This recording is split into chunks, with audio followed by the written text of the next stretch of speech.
Bismillahirrahmanirrahim. Assalamualaikum warahmatullahi wabarakatuh. Alhamdulillah wassalatu wassalamu ala man la nabiyya ba'da. Rabbi shrah li sadri wa yassir li amri wahlul 'uqdatam min lisani yafqahu qawli. Amma ba'du. Rekan-rekan sekalian yang dirahmati oleh Allah Subhanahu wa taala. Alhamdulillah pada kesempatan siang yang berbahagia ini kita bisa kembali bermuajahah. Semoga pertemuan kita senantiasa diberkahi oleh Allah Subhanahu wa taala. Salawat dan salam semoga selalu tercurahkan keharibaan baginda Nabi besar Muhammad dengan iringan doa semoga kita semua yang hadir menjadi umatnya Rasulullah yang kelak akan mendapatkan syafaatul uzma dari Rasulullah. Sebelum kita mulai, kita baca suratul Fatihah sekali lagi. Semoga dengan keberkahan suratul Fatihah ini Allah mudahkan kita semua yang hadir untuk mendapatkan ilmu yang bermanfaat. Keluarga, saudara, jamaah kita, rekan kerja kita yang dalam keadaan sakit, semoga Allah angkat penyakitnya, diberikan kesembuhan. Kita yang hadir, semoga Allah berkahi kesehatan, Allah panjangkan umur kita, dikabulkan hajat-hajat kita, dijadikan keluarga dan keturunan kita orang-orang saleh dan salihah. Dan kita bermunajat kepada Allah, semoga dengan berkat suratul Fatihah ini Allah mudahkan kita semua yang hadir untuk bisa melaksanakan haji dan umrah ala hadhihi niyyah wa ala kulli niyatin salihah bihaqqi sayyidina Muhammadin sallallahu alaihi wasallam. Al-Fatihah.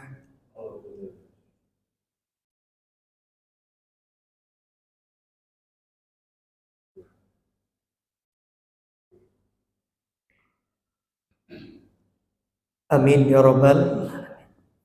Sebelum saya mulai,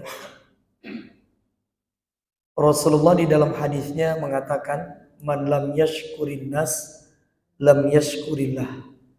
Sejatinya manusia yang tak pandai bersyukur, berterima kasih kepada sesama untuk setiap pertolongan yang diberikan kepadanya, bantuan yang diberikan, maka sejatinya dia tak pandai bersyukur kepada Allah. Kita dibantu oleh seseorang, jangan sungkan-sungkan untuk mengucapkan terima kasih. Kita beli makan di kantin, sudah selesai ini Pak, terima kasih Bu, terima kasih Pak. Ya, sejatinya ungkapan terima kasih kita kepada sesama atas setiap bantuan yang diberikan itu adalah rasa syukur kita kepada Allah.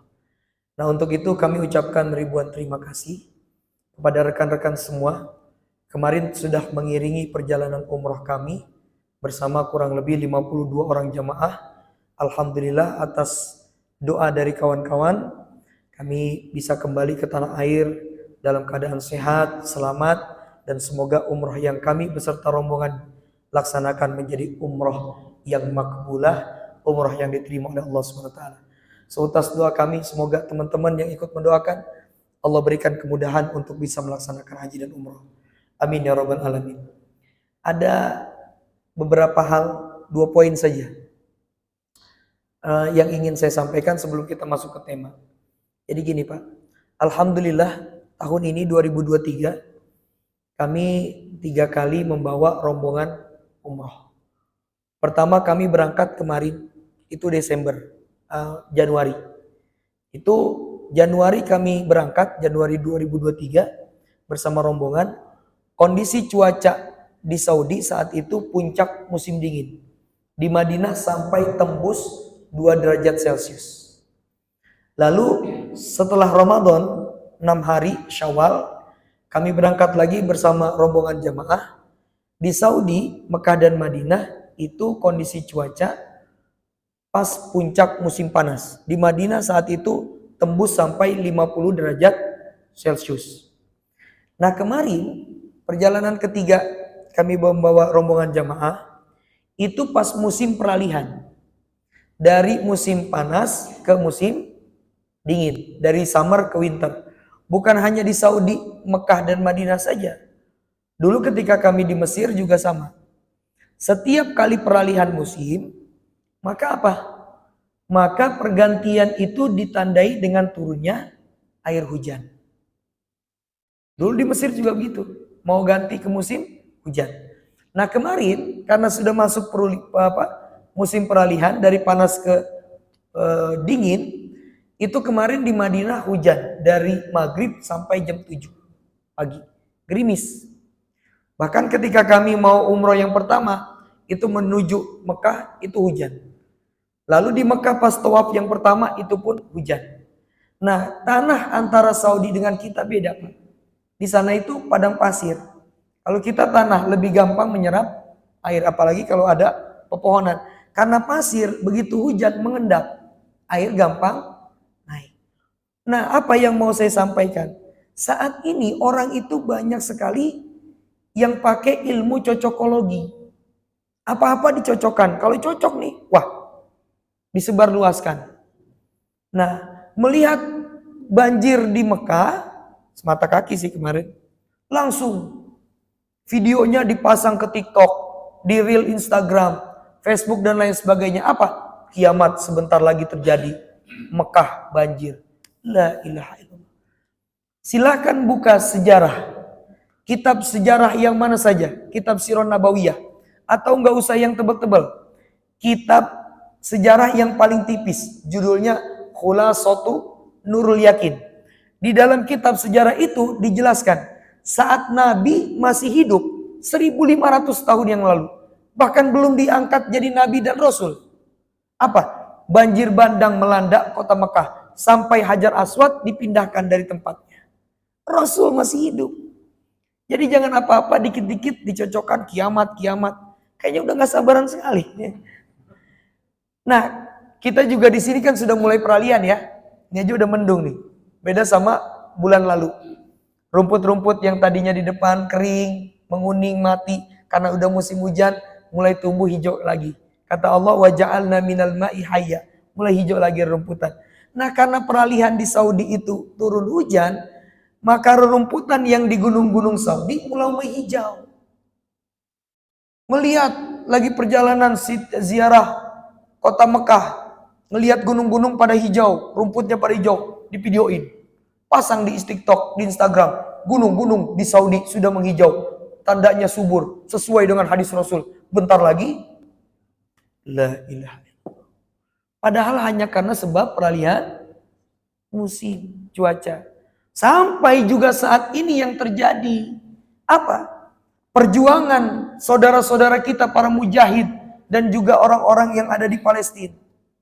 Wah, kalau Palestina menang, maka sesuai dengan hadis Rasul, kiamat akan terjadi. Lah, kalau ini kan akhirnya menimbulkan rasa pesimistis. Wah, mendingan jangan menang dah, Palestina. Kenapa? Kalau menang perang, nggak begitu Pak. Ya, jadi sekali lagi, jangan apa-apa dikit-dikit nanti dicocokologi. Ya, pilpres lah, apalah, nggak usah lah. Udah kita berjalan sesuai dengan qadarullah. Dan yang terakhir, sebelum saya masuk tema, emang Indonesia tuh nyentrik-nyentrik ya Pak. Ya Allah, Rabbuna Karim. Saya kemarin ketemu dengan sahabat saya. Nah nanti insya Allah kalau nggak ada halangan, mohon doa. Kami Februari akan melakukan perjalanan umroh lagi. Cuman plus Kairo. Sekalian kita napak tilas perjuangan para nabi di sana, termasuk ke ziarah ke makam Imam Asy-Syafi'i. Salah satu imam mazhab fikih yang paling banyak pengikutnya di Indonesia. Nah tapi sekarang itu Pak udah ada yang nyentrik Pak. Orang Indonesia nyentrik-nyentrik Pak. Umroh plus Kairo, bagus. Ziarah ke makam para nabi, Nabi Daniel, Nabi Yusuf dan lain sebagainya. Ke makam, ke Al-Azhar dan lain sebagainya. Umroh plus Turki. Oh biasanya kalau di sana kan sekalian lihat salju. Masih boleh lah. Kenapa? Karena di sana juga ada persejarah tentang Khilafah Utsmani. Boleh lah. Nah, sekarang yang baru, umroh plus Taif. Sekalian ziarah ke Taif. Boleh. Bagaimana kita menapak tilas perjuangan dakwah Nabi pertama kali hijrah ke kota Taif. Nah sekarang ada yang baru nih Pak. Saya ketemu kawan saya kemarin. Ya, teman dulu di Mesir. Apa? Dia cerita. Sekarang ada yang baru lagi CD. Apa itu? Umroh plus Cristiano Ronaldo. Jadi kalau Satrio mau ikut nggak apa-apa. Jadi Ronaldo kenal ya? Ya, kan udah pindah tuh Pak ke Liga Arab, El Nasr. Nah, maka dilihat kapan pertandingannya yang di Kuwait atau di Dubai gitu, saya lupa kemarin dia bilang di Kuwait atau di Dubai, seumpama tanggal di Kuwait, seumpama tanggal 5 Desember, maka perjalanan umrohnya disamakan dengan pertandingannya Ronaldo. Jadi dari Indonesia Soekarno-Hatta ke Kuwait melihat Ronaldo main bola, setelahnya pulang ke baru langsung ke umroh. Jadi umroh plus Cristiano Ronaldo. La ilaha illallah Muhammad Rasulullah. Enggak lah, jangan. Ya kalaupun mau ada yang plusnya, ya perjalanannya ke negara-negara yang bersejarah, yang memiliki nilai keilmuan dan sejarah tentang keislaman. Gitu ya. Jadi ada ya. Jadi nanti barangkali ada yang ikut. Atau ada yang pembimbingnya sekarang bukan Ustadz Kiai lagi. Kalau umroh bersama Ustadz Mahlul biasa, umroh bersama Habib ini biasa, umroh bersama Kiai. Sekarang ada umroh plus penyanyi dangdut. Allahumma sholli ala Muhammad. Lah, kita lanjut ya, kita masuk ke pembahasan kita. Bismillahirrahmanirrahim. Ada sebuah pepatah mengatakan masaibu qaumin inda qaumin fawaid. Sesuatu yang menimpa kepada seseorang atau sekelompok orang itu bisa menjadi sebuah pelajaran penting buat kita. Seumpama beliau makan apa nih? Wah, sambal setan. Ya kan sekarang sebagitu kan. Habis makan jadi setan, jangan kita ikut. Kan begitu, ngambil pelajaran gitu ya. Nah, kemarin kami kembali Pak dari bukan stasiun penerbangan itu, motor itu. Bandara. Dari Bandara Baru Jeddah, itu dari Bandara Baru Jeddah kita pulang ke Soekarno-Hatta itu jam 9 malam, setengah 9 lah, jam 9 malam. Nah, maka pas nyampe bandara itu masuk, kita boarding maghrib. Saya bilang sama jamaah, karena memang kita punya rukhsah, punya keringanan yang Allah berikan, daripada nanti di pesawat kita juga udah capek, habis umroh 3 kali udah capek, sudah perjalanan juga nanti 9 jam 30 menit, 10 jam lah, sudah baiknya kita jamak saja. Jadi di jamak takdim. Jadi nanti sampai pesawat udah langsung tinggal bismika Allahumma ahya wa bismika gitu ya kan. Daripada nanti nauzubillah ada yang kelewat sholatnya. Baik, setelah itu saya pimpin dah tuh. Sholat di musola yang bapak-bapak, ibu-ibu pisah. Kita sholat jamak takdim. Jadi maghrib dan isya. Masuklah kita ke pesawat. Sampai di pesawat, perbedaan jam antara Saudi dengan Indonesia itu 4-5 jam. Sekarang kita jam 10 pagi. Maka di Saudi masih jam 5. Makanya saya pernah sampaikan, tidak bisa kita menyamakan waktu Ramadan Idul Adha dengan Saudi. Kita udah ngelihat matahari, mereka masih lihat bulan. Jadi nggak bisa. Nah, 9 jam kita berangkat, 10 jam kita berangkat, 9.30 kita berangkat. Dari sana jam 9 malam, itu dalam keadaan sudah sholat maghrib dan isya. Nah, kalau di tiket sampai di Indonesia itu jam 10:10. Sholatnya isya subuh. Nah, subuhnya tidak lagi karena udah berpindah. Saya cerita itu memberitahukan kepada ibu bahwa saya itu sebelum mendarat beberapa jam lagi. Silakan kepada bapak ibu untuk saya sebagai pembimbing ibadah. Saya punya kewajiban, tanggung jawab saya sama Allah dunia akhirat. Kalau ada jamaah saya yang nggak sholat subuh, tanggung jawab saya dunia akhirat. Makanya bagaimana? Itu kuat 5 satu bangkunya kan? Mencar. Saya muter. Saya panggil Pak, sholat subuh. Bu, sholat subuh. Tayamum saja, sholat. Alhamdulillah. Ya kadang ada pembimbing kan udah nyampe pesawat tidur atau gitu. Enggak, saya nggak mau. Tanggung jawab saya dunia akhirat. Gitu. Nah maka apa? Saya bangunkan, semuanya alhamdulillah udah bangun. Saya pastikan sholat tayamum. Tiba-tiba sampai bandara jam 10:10 kita imigrasi, dibantu tim handling kami, keluarkan barang sudah, tinggal nunggu air zam-zam. Biasanya zam-zam kan belakangan dibagikan. Kita tunggu di luar. Tiba-tiba ada ibu-ibu bilang begini, Ustaz, apa? Saya belum sholat subuh. Astagfirullahaladzim. Lah kan tadi saya sudah bangunin, Bu. Tiduran lagi, Ustaz. Ya, ini bukan sebuah pembenaran sih, bukan sebuah pembenaran. Tapi saya bisa maklumi. Umroh 3 kali, Pak. Udah gitu perjalanan direct 9 jam 30 menit. Ya barangkali beliau kecapean, ya bukan sekali lagi pembenaran ya, kita maklumilah. Sekarang jadi pertanyaan, ini yang mau saya bahas. Jadi kita lewatin bab tahara kita. Ya. Kira-kira itu kan jam 11 tuh posisinya di luar. Belum sholat subuh. Kira-kira gimana? Yang gampang aja dah. Kalau nih teman-teman nih, sekarang kan subuh jam 4 lewat 6 ya. Teman-teman tidur malam, capek, akhir tahun bikin laporan, tidur. Saking enaknya tidur, terlelap, bangun-bangun jam 7. Sholat subuh nggak? Jam 7? Allahu Akbar. Kata istrinya sama anaknya, Masya Allah ayah, betul-betul suami yang soleh. Kata anaknya, ya Allah, nggak salah ibu milih ayah. Ayah betul-betul pasangan yang soleh. Wah, jam 7 udah sholat duha. Begitu rakaat kedua, angkat tangan, Allahumma hadini fiman hadait. Loh kok sholat duhanya pakai kunut. Nah kita kembali. Nah sekarang kalau saya udur, oke lah kalau jam 7 kan masih begini nih. Tinggal sembayangnya di kamar, tutup pintu, ya agak gelap lagi gitu kan. Sekarang kalau teman-teman ketiduran, bangunnya jam 11. Nah kalau tadi kan jam 7, sholat Ustaz.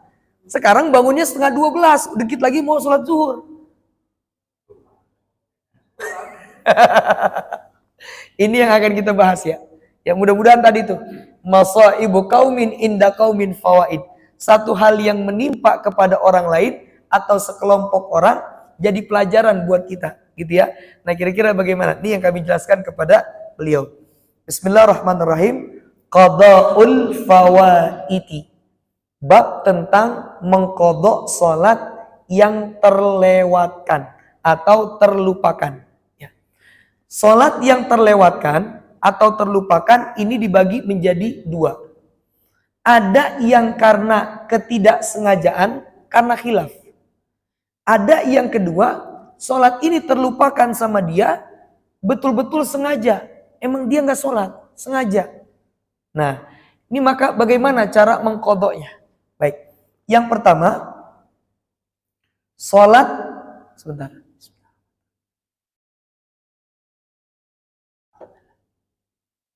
Yang pertama yaitu salat yang ditinggalkan karena sebab kekhilafan atau karena ketidaksengajaan.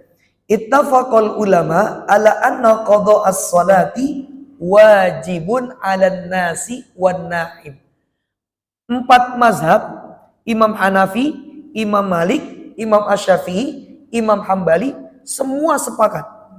Kalau ada orang meninggalkan salat karena dia kelupaan, astagfirullahaladzim, udah asar, saya belum zuhur tadi.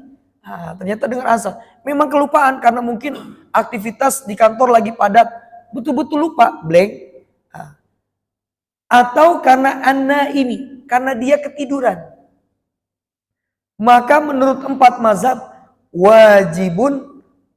wajib untuk mengqadha. Saya ulangi. Salat yang terlupakan di sini karena sebab kehilafan, karena nggak sengaja. Alasannya apa? 2. Karena kelupaan, yang kedua karena ketiduran. Nah sekarang ngerjakannya kapan? Dijawab waktunya oleh Rasulullah SAW di dalam hadisnya, kata baginda Nabi, qala Rasulullah SAW, man nama an salatin. Orang yang ketiduran, lalu dia meninggalkan sholat, terlewat sholatnya. Tadi tuh, dia sholat tidur sebelum zuhur, bangun-bangun asar, atau contohnya begitu. Au nusiha, atau dia kelupaan. Maka apa kata Nabi cara mengerjakannya? Fal yusalliha idza dzakaroha. Maka kalau dia lupanya tidak meninggalkan sholatnya karena lupa, begitu dia ingat, astagfirullahaladzim, ini azan asar ya? Ini azan apa? Asar. Loh, ya Allah, belum ngerjakan zuhur. Pas dia ingat, kerjakan zuhur. Atau kalau dia karena sebab ketiduran tadi, jam berapapun dia bangun, falyusalliha, kata Nabi, kerjakan. Bangunnya jam 2, belum sholat subuh, kerjakan. Nah, di sini katanya apa? Fa inna dzalika waqtuha la waqta ghairi. Maka waktunya pas dia tadi. Karena pas dia ingat atau pas dia bangun. Nah, di sini. Lalu yang dikerjakan yang mana dulu, Ustaz? Pak Budi. Beliau tidur. Bangun-bangun. Contoh yang gampang aja deh. Seumpama ya zuhur ke asar kan deket ya. Beliau tidur, bangun-bangun asar. Ya, belum sholat zuhur. Asar udah masuk. Ini asar dulu apa zuhur dulu? Di sini bentar, sabar. Di sini dibilang wa yuqaddimuha 'ala shalatil hadirah illa idza khafa fawatuha. Lihat dulu waktu yang sedang berlangsung saat itu. Kalau beliau bangunnya, Pak Budi bangunnya itu misalkan asar, pas azan, Allahu Akbar, Allahu Akbar. Maka sholat zuhur dulu, baru sesuai urutan. Tapi kalau misalkan bangunnya 5:30, dikit lagi udah mau maghrib, maka asar dulu, baru zuhur. Bisa dimengerti nih. Sekarang kalau dia bangunnya jam 2. Jam 2. Bangunnya jam 4.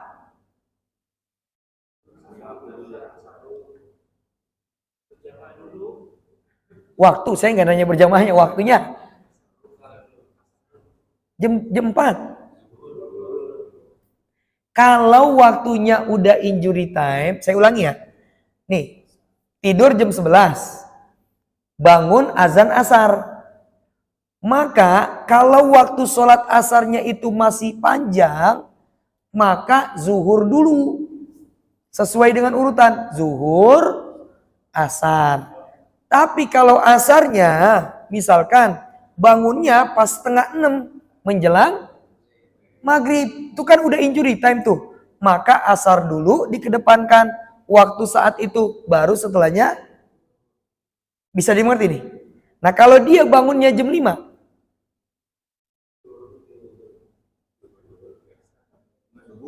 Enggak, jam 5 sore. Dia tidur jam 11, bangun jam 5 sore. Kok ragu? Zuhur dulu. Kenapa? Karena waktunya masih ada waktu kan, space tuh. Dari jam 5 ke maghrib masih 1 jam. Maka berurutan. Kalau kenapa asarnya dikedepankan? Kalau memang waktunya udah injury time. Ini saya pelan-pelan nih. Kalau waktunya sudah injury time, maka waktu sholat itu dikerjakan lebih dulu. Asar dulu. Tapi kalau waktunya masih lama, dia bangun pas azan, jam 4, setengah 5, jam 5, maka zuhur. Teman-teman yang bisa nakar. Ini kalau saya zuhur dulu, ntar pas asar maghrib lagi. Nah, maka asar dulu. Bisa dimengerti ya? Nah, baik. Maksudnya? Baik. Nanti ada jawabannya dari Rasulullah. Ada hadisnya nanti langsung. Ya. Sekarang yang kedua. Ya. Meninggalkan sholatnya karena sengaja. Di sini dibilang, wa kadzalika yajibul qada ala man taraka sholati amdan. 4 mazhab berkata bahwasanya Imam Hanafi, Imam Malik, Imam Syafi'i, Imam Hambali bilang begitu juga yang meninggalkan sholatnya karena kesengajaan. Maaf ya Pak, kita ini manusia biasa, bukan Rasulullah. Kita ini penuh kekhilafan, baik sengaja maupun nggak ada. Mau laki, perempuan, muda, tua, presiden, menteri, rakyat, ustadz, kiai, habib, jamaah, semua kita ini punya kehilafan. Nah barangkali ada nih dulu di zaman-zaman waktu masih muda, zaman-zaman masih SMP, zaman-zaman masih SMA, masih zaman-zaman kuliah. Ustadz, saya waktu itu pernah Ustadz ninggalin sholat. Itu kan sengaja, bukan karena ketiduran, juga bukan karena kelupaan. Emang sengaja, ya namanya masih zaman seperti itu. Nah ini bagaimana? Menurut 4 mazhab mengatakan sholat yang tertinggal itu wajib diqodho. Misalkan dulu, Ustadz dulu waktu saya masih SMA, saya pernah lama amat setahun. Ya seminggu lah, saya pernah seminggu Ustadz gak sholat. Atau saya pernah kunjungan ke Rusia Ustadz. Saya bingung mau sholat gimana ini, waktunya juga bingung. Saya seminggu pas di Rusia, pas tugas, saya gak sholat Ustadz. Nanti bagaimana? Maka pendapat 4 mazhab wajib diqodho. Nah hitungannya bagaimana ngerjakannya? Kalau tadi kan kalau yang karena ketiduran dan kelupaan, kalau dia ingat langsung kerjakan, kalau bangun dilihat waktunya, gitu ya. Nah, maka kalau yang dulu-dulu zaman-zaman kita ya di zaman jahiliyah lah gitu ya. Ini bagaimana? Di sini disebutkan wal aslu anna tartib bainal fawaid wajib. Menurut pendapat ulama 4 mazhab mengatakan harus berurutan. Sholat itu ya kayak subuh, zuhur, asar, maghrib, isya. Nah, seperti itu. Maka begitu pun juga qodho sholat yang pernah tertinggal harus berurutan. Tapi terjadi perbedaan pendapat. Wa in kasuratil fawaid. Kalau sholatnya yang ditinggalin nggak lebih dari sehari semalam, cuma 5 waktu, gitu ya, cuma 5 waktu. Nah, maka bisa berurutan. Habis subuh lagi, habis zuhur lagi. Ini kalau cuma sehari 5 waktu. Tapi kalau tadi itu sebulan. Ini bagaimana? Nah, menurut Imam Ahmad, menurut Imam Hambali apa? Wajib urut. Zuhur lagi, asar lagi, gitu. Tapi menurut Imam Hanafi dan juga Imam Malik, wa qala al-Malik wa Abu Hanifah la yajibu tartib. Boleh nggak ngurut kalau sholat yang ditinggalkannya banyak. Habis lohor dia sholat zuhur, asar, maghrib, isya, subuh, boleh. Ini kalau menurut pendapat Imam Malik dan Imam Hanafi. Wa qala Syafi'i, adapun kalau menurut pendapat Imam Asy-Syafi'i apa? Ar-tartib mustahab. Jadi kalau menurut Imam Hambali wajib ngurut, habis zuhur lagi. Kalau menurut Imam Malik, Imam Hanafi nggak wajib ngurut. Jadi kita mau pas lagi zuhur, mau sholat apa aja yang pernah kita tinggalin, boleh. Kayaknya gue pernah ninggalin sholat maghrib dah. Habis zuhur dia maghrib, boleh. Ini kalau menurut Imam Malik dan Hanafi. Tapi kalau menurut Imam Asy-Syafi'i, urutan itu bukan wajib, tapi hanya mustahab. Lebih baik, lebih afdol saja. Begitu. Teman-teman sekalian, lalu bagaimana ada niatnya sama? Usolli fardhu zuhri arba'a raka'atin mustaqbilal kiblati. Nah, kata-kata adaan diganti qadha. Yang tadi tuh kita subuh bangun jam 11. Maka ulama diganti, bukan lagi adaan, menjadi qadhaan. Udah bukan waktu mati.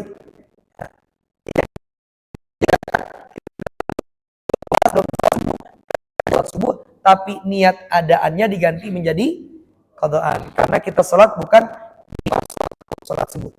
Tadi ditanyakan, Ustadz, terus kalau misalnya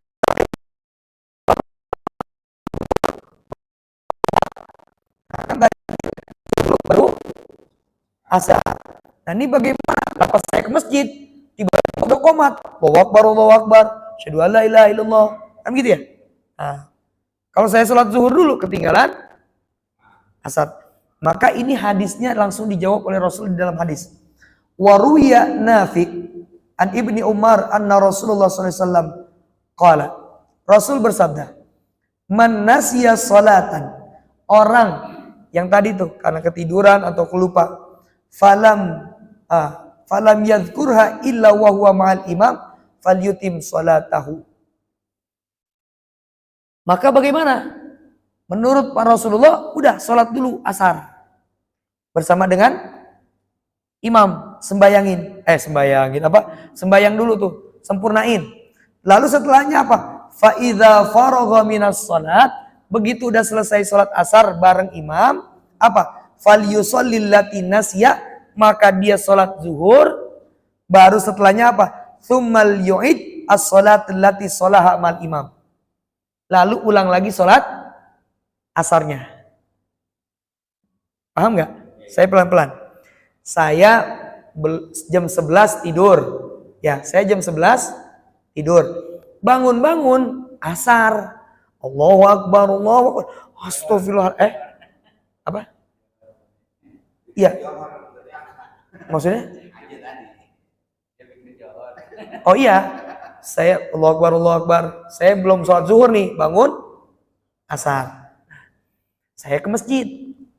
Begitu saya ke masjid, qomat. Allahu Akbar, Allahu Akbar. Asyhadu an la ilaha illallah. Nah, tadi kalau kita ketiduran atau kelupaan, harusnya kan zuhur dulu baru. Cuman udah qomat. Maka bagaimana? Menurut hadisnya Rasul, ikut sholat dulu. Maka saya sholat di sini bareng jamaah. Selesai sholat asar, maka kata Nabi apa? Fa idza faragha minas sholat, maka falyusallil lati nasiya. Maka sholat zuhur. Tapi sholat asar berjamaah sama. Setelah sholat zuhur selesai, apa? Summal ya'udis sholat allati sholaha mal imam. Ngulang lagi asarnya. Bisa ngerti? Alhamdulillah. 2 kali asar. Asar yang pertama, asar kewajiban kita, dapat pahala dua-duanya insya Allah. Makanya ya pasang alarm. Ya. Enggak, asar yang kedua tetap. Gitu ya. Nah, lalu teman-teman, tadi kalau sholatnya itu tertinggalnya karena sengaja. Kata menurut para imam 4 mazhab wajib di qadha. Tapi ada pendapat lain. Siapa? Di sini dikatakan wa qala Ibnu Taimiyah. Adapun Ibnu Taimiyah, beliau mengatakan, apa kata Ibnu Taimiyah? Tarikus sholati amdan, orang yang pernah meninggalkan sholat, kata Ibnu Taimiyah, dengan sengaja. Dulu tuh zaman kita SMP, SMA atau kuliah pernah ninggalin, maka apa kata Imam Ibnu Taimiyah? Di sini dikatakan apa? La yusra'u lahu qada'uha. Maka enggak wajib mengqadha. Kata siapa? Yang lewat ya udah, mafata qad fata. Yang lewat ya udah, kagak perlu diulang. Habis zuhur lagi. Ini satu pendapat. Di luar pendapatnya 4 mazhab. Tapi kalau 4 mazhab wajib qadha. Nah, terus bagaimana? Nah, wala tasihhu minhu, bahkan ya enggak sah salatnya diulang-ulang begitu. Bal kata mereka, kata beliau apa? Bal yuktsaru minat tatawwu. Cukup memperbanyak dengan sholat sunnah. Ini kata Ibnu Taimiyah. Jadi nggak perlu ngulang, nggak perlu diqadha, cukup perbanyak sholat sunnah. Nah, ini diambil dari hadis. Nanti di hari kiamat ada yang namanya mizan. Apa itu mizan? Timbangan. Nah, makanya teman-teman hati-hati ya. Al-ismu huwa du'a. Nama itu adalah doa. Jangan sembarangan namain anak mentang-mentang pengen Arab mizan. Artinya apa? Iya, janganlah. Nggak harus bahasa Arab. Nama itu doa. Nama anak selamat. Untayan doa dari orang tuanya biar anaknya apa? Selamat dunia akhirat. Namanya Budi. Agar apa? Punya akhlak mulia. Nggak harus bahasa Arab. Kalau mau bahasa Arab, tanya guru, tanya ustadz. Di sini banyak pengisi-pengisi. Ustaz, ini barusan demi Allah, saya di WA adik kelas saya yang dari Gontor. Ustaz, anak saya, istri saya kemarin USG, doakan insya Allah bulan depan lahiran. Ya insya Allah. Ustaz, bisa minta nama enggak? Istri sih pengen namanya ada yang artinya penyejuk hati. Ya udah saya bilang, kasih aja namanya Muhammad penyejuk hati. Kan ada tuh nama. Ya benar nggak? Dia ketawa ya, iya ya. Ya enggak, maksudnya apa? Kita namain apa namanya sesuai dengan ya artinya kolbun salim hati ya. Ya masih mending doa itu kan. Namanya siapa? Tony. Itu dari Al-Quran Ustaz. Al-Quran, iya namanya Tony. Namanya apa? Auzubillahiminasyaitonir. Nah, Tony itu. Jangan ya. Apalagi berdasarkan bulan. Namanya April, Aprilia. Bulan Mei, Mei, Mei. Jangan. Tambahkan sesuai itu. Jadi gitu ya. Nah nanti di mizan. Dulu pernah kami sampaikan di sini.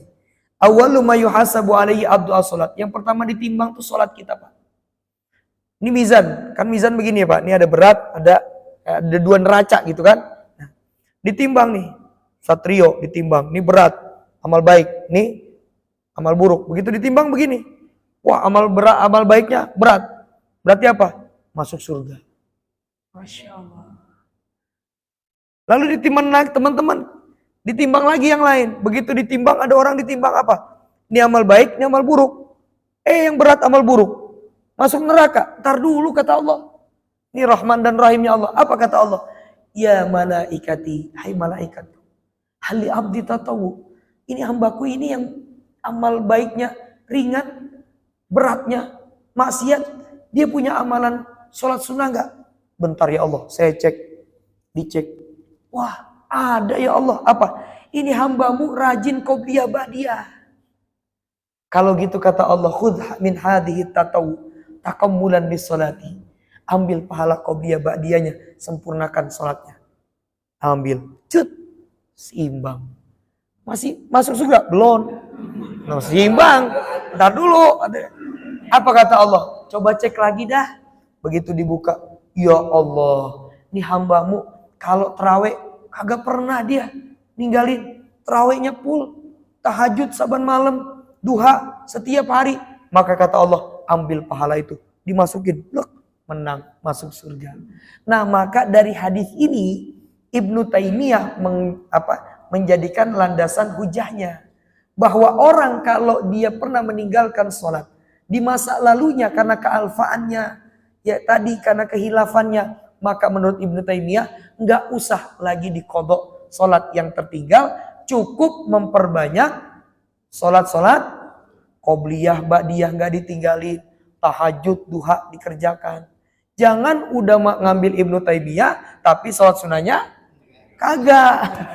Jangan begitu ya. Ya, tapi kalau ada dua pendapat, ada dua pendapat, lebih baiknya kita ambil pendapatnya yang terbanyak. Kalau saya lebih baik ngambil dua-duanya. Diulang lagi, diqodho, dan kita perbanyak juga salat sunnah. Untuk apa? Penyempurna salat kita. Ada yang mau bertanya? Silakan. Baik, silakan. Salam.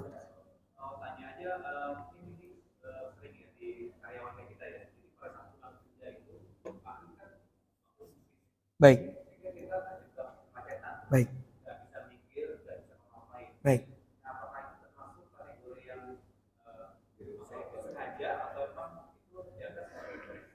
Baik. Masya Allah. Fikih itu Pak natijah, santan. Fikih itu santan. Sebelum menjadi santan buah kelapa itu disebutnya ilmu usul fikih. Jadi natijah conclusion terakhir itu di fikih. Ya, sebelumnya ilmu usul fikih. Dalam ilmu usul fikih itu banyak apa? Banyak kaidah-kaidah untuk menghasilkan tadi nilai. Nah, ulama itu sepakat. Ada beberapa ulama-ulama kontemporer. Saya sebutkan saja yang di Indonesia. Buya Yahya, pimpinan pesantren Al-Bahjah Cirebon. Terus Gus Baha, Ustadz Adi Hidayat, Ustadz Abdul Somad. Ini yang kontemporer aja ya, yang sekarang-karang di Indonesia saja. Saya nggak perlu menyampaikan pendapat yang dari ulama-ulama luar lah. Beliau-beliau ini mengatakan bahwasanya ada yang namanya jamak sholat. Jadi tadi tuh kami mau bepergian, ya zuhur dan asar kita gabung. Ya, jadi kalau dia digabung asarnya di zuhur, jamak takdim. Kalau di akhir, jamak takhir gitu ya. Boleh sekaligus jamak plus qasar. Nah, menurut pendapatnya mereka, ini bahwasanya jamak sholat itu satu, diperbolehkan kita dalam keadaan tujuannya safar, perjalanan. Nah, perjalanannya ini juga bukan karena untuk maksiat. Wah, kita mau ke Los Angeles, mau main judi, nggak boleh jamak sholat, gitu ya. Nah, tapi kalau untuk ibadah, untuk silaturahim, mudik dan lain sebagainya, pulang kerja dan lain sebagainya, ini termasuk. Jadi bukan kategori maksiat. Lalu yang kedua, ilah, penyebab yang membolehkan kita itu untuk menjamak, salah satunya masafah, ya. Nah, maka para ulama-ulama ini mengatakan termasuk di dalamnya macet. Kenapa? Karena memang kita nggak bisa, Pak. Saya sering banget acara itu. Acara di sana, waduh ya Allah. Kita nggak tahu nih Pak, Google Map atau Waze. Begitu kita masuk, 40 menit. Begitu udah masuk, belum. Terjadi ini. Tiba-tiba, saya Jakarta, Tangerang, pernah 4 jam. Bayangin, 40 menit normalnya. Cuman Jakarta, Tangerang, 4 jam. Nggak gerak. Nah kalau udah begitu bagaimana? Nah dalam kondisi itu bukan kondisi kita menginginkan, tapi apa? Memang keadaan. Kita turun nggak bisa, ya. Maka bagaimana caranya? Menurut pendapat ulama-ulama tersebut mengatakan kita dibolehkan untuk menjamak, bukan mengqadha, tapi Jadi kalau misalkan Bapak berangkat seumpama dari sini jam 5 lah, gitu ya, pulang dari kantor. Tiba-tiba Masya Allah stuck, macet. Sampai rumah jam 8 Isya, maka itu dijamak. Jamaknya apa? Takhir Isya. Jadi seperti itu. Allah alam bisawab. Ada lagi yang mau bertanya? Jadi bukan di kodok ya, tapi di jamak. Ya. Ya.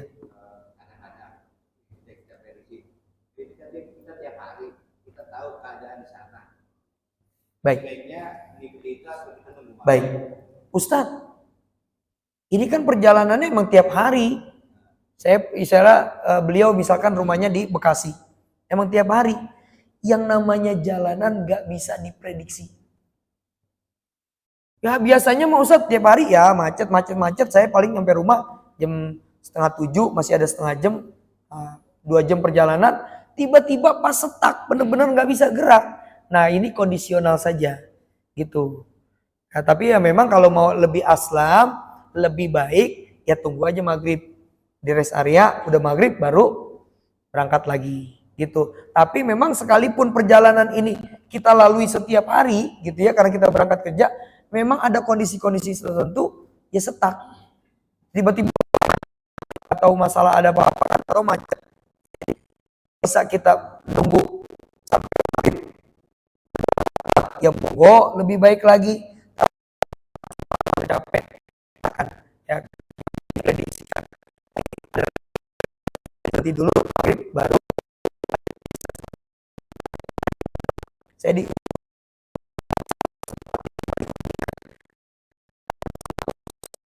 dijemput. Saya bilang nggak habis sungguh aja bang. Nah namanya kita tahu siang bukber jam 5, jam 2 dijemput. Ustaz mohon maaf, bakalan bisa Ustaz kalau jam 2. Dijemput setengah 2 sampai sore. Apalagi naik Gojek. Mobil saya dibawa sama asisten. Karena memang begitu, jalanan nggak bisa diprediksi. Tapi kalau ya tadi yang beliau bilang, kalau jalanan itu biasa kita tempuh setiap hari, ya mungkin kita bisa prediksi nih. Wah, nah jangan telat mulu. Ya bisa kita sholat maghrib dulu, pulang. Sebelum tol ada pom bensin. Sembayang dulu, habis sembayang baru jalan lagi. Kira gitu. Ya Pak. Terakhir ada yang mau bertanya? Ya.